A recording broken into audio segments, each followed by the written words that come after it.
Hey there, everybody. Thomas with Basecamp Trading.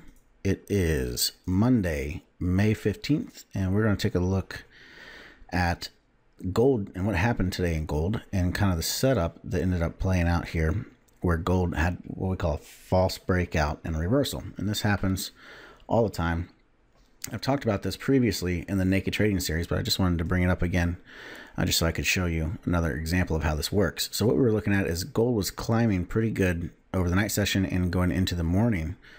This morning we ran up and we had resistance at 1236.9, so we're going to call it 1237. All right, we poked through that resistance by just a hair. We went up to a high of 1237.4, so 5 ticks above the resistance, and as soon as we poked through it, we immediately turned around and closed down.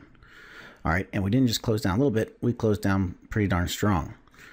All right, so what that tells us is there was a lack of buyers up there, and when we broke through, instead of rallying like you should have, it ended up turning around and falling through the floor.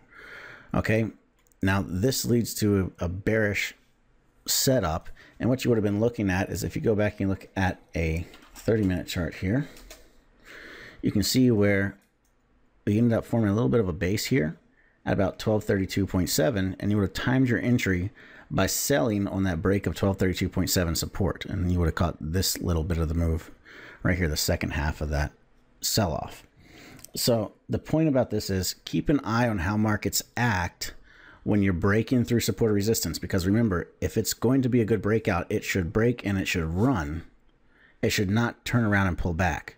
And if it breaks and immediately turns around and pulls back, especially when it only breaks by a couple of ticks like that, that's tipping you off that there's something going on there, and to be careful, watch out below. All right, so that's all I have for you for today. I hope it helps. I will see you in the trading room bright and early tomorrow morning. Don't forget to click the link to subscribe if you haven't already done so. That way you can get the free videos every day talking about different setups that'll give you free education on how to trade.